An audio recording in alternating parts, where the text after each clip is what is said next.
संतांवर आपला एवढा विश्वास पाहिजे, केलं तर तेच चांगलं करतील, नाहीतर कुणी चांगलं करणार नाही, हा विश्वास आपल्या अंतःकरणात पाहिजे. हा विश्वास दाखवला कुणी माहिती का? मोठा सेलिब्रिटी क्रिकेटर.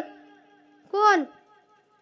ज्याची पत्नी सुद्धा मोठी हिरोईन आहे, पण तरी सुद्धा गळ्यामध्ये तुळशीची माळ घालून फिरते ती.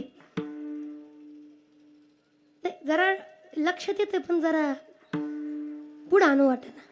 तुम्हाला तो क्रिकेटर आवडत नसेल तरी माझी गोष्ट एवढी लक्षात घ्या, संतांच्या संगतीनं काय होतं.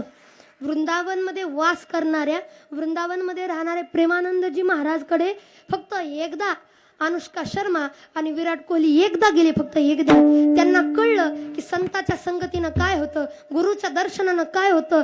त्या क्षणापासून एवढे मोठे सेलिब्रिटी आहेत, काही कमी नाही त्यांच्याकडं, पण दुसऱ्या क्षणापासून गळ्यात माळा, हातात नाम जपाची थैली आणि मुखामध्ये फक्त भगवंताचं नाम, कपाळाला गंध लावून फिरतायत सेलिब्रिटी.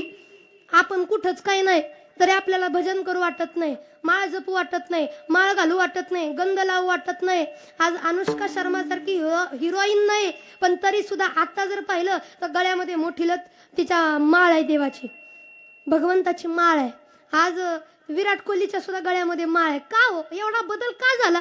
तुम्ही विचार करा. आज सुद्धा ती दोघं कशी असो, काय काय लोक म्हणतील महाराज उगा आत्ता माळा घातले, पूर्व पहा ना. पूर्व पाहायची काय गरज आहे? तुकोबाराय म्हणतात मागे गेले पाहू नका, पुढे जामी नाही. तुका एखाद्याला जर सुधारायचं असेल ना तर त्याचा मागचा काळ कधी पाहायचा नाही, पुढे तो काय करतोय पाहायचं.